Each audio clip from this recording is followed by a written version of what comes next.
Let's bring in former Deputy National Security Advisor Victoria Coates and retired U.S. Navy Rear Admiral Mark Montgomery. Thank you both for coming on. Admiral, to you first. I want to kind of get the same question to both of you here because I think it's important. Axios broke this story today. The headline reads as follows: Trump close to decision on massive attack on Iran. And you kind of couple that with the principal architect of the Abraham Accords thinks that that headline is exactly what's coming. Watch. It's clear the president understands exactly what has to be done to finish the job. That's what I expect. It means an escalation to finish what remains of the Iranian capacity to ensure they can't present a threat to navigation and to U.S. interests, and certainly not develop a nuclear weapon.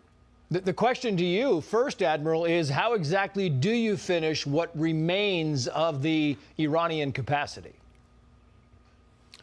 You know, I think what the president means when he says massive attack is he wants to take it from, say, 150 to 200 strikes a night to about 400 to 500, back along the lines of what we were doing during the 40-day campaign. In fact, probably slightly more if we don't include Israel. What this does is it's you continue to hit the maritime targets that are threatening shipping, but you expand it to include economic targets, the industrial base, try to continue to drive down the Iranian economy. When you combine this with the blockade that's been reinstituted, you begin to re-increase the pressure on the campaign. Really what we should have kept doing after day 40, I think we go back to this massive strike campaign. Yeah, I mean, he talks about pressure, Victoria Coates, and I'm wondering what you think about the pressure, because that's kind of what it all comes down to. Is it enough pressure? If you ramp this up to 400 strikes, is it enough? And is the goal to get them back to the table, or is the goal to actually finish it?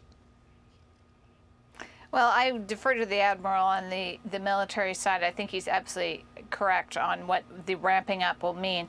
But there's also the economic side, Trace. I mean, what we're seeing in economic fury, which has continued to ramp up. And look at the things that have happened over the last couple of days in the United States in terms of the visit from the Iraqi Prime Minister, who's signing big deals with the United States, with the nuclear deal with Saudi Arabia. The entire region is lining up behind the United States. This is additional pressure that's coming in on Iran, and I think that's going to be decisive.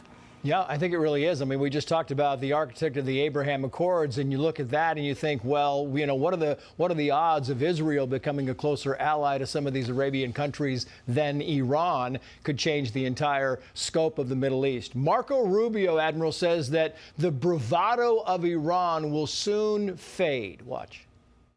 They're probably not ready to do a deal yet, but they will be soon, because the price they're paying is very high, despite their tough talk and their flowery language and their stupid Lego videos they put out. I've never seen them, but they put these things out on social media. Despite all that bravado, they are suffering tremendously, and they're going to suffer more until they come to their senses. They're not there yet, unfortunately. Not there yet, Admiral, but, you know, they haven't been there for 47 years, and I don't know what's going to motivate them to suddenly get back to the table and be legitimately serious about this.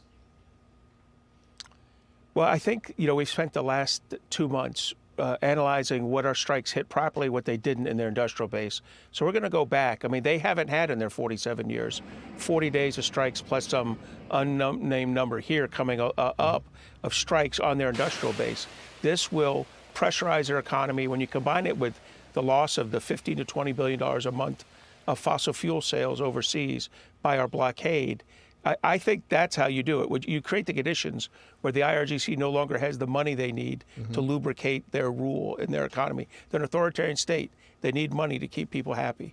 Yeah, former CIA station chief Dan Hoffman made a few interesting points, so we want to get both of those out there. Watch this. Iran dispersed their drones and their missiles and the launch sites throughout their country, and that's pretty expansive piece of geography. And so it makes it more challenging for us to target all of those sites. Iran has received significant intelligence support from China and Russia, particularly on targeting United States bases overseas. As far as whether they're receiving drones, reportedly Russia and Iran working very closely on drones. I mean, and he went on to say, Victoria Coates, that China, Russia, and North Korea are now kind of unified in reducing U.S. influence around the world. Oh, they are absolutely the new axis of evil. But at the same time, Trace, I mean, you have to look at what they're getting back for the return on their investment. So a lot of those shipments coming out of the Red Sea that the Houthi are currently targeting from Saudi Arabia, those are supposed to go to China. So I don't know what Chairman Xi thinks about that, how many more strikes he's going to permit from the Iranians. So, and we look at that, and we look at Russia very tied up in Ukraine. I don't think this is a great series of events for them. And I think Iran is very much a bad bet for both of those countries. Yeah, a lot of people think it's a bad bet. Victoria Coates, Mark Montgomery, thank you both. Be sure to like and subscribe for all the Fox News latest on YouTube and catch full shows streaming now on Fox One.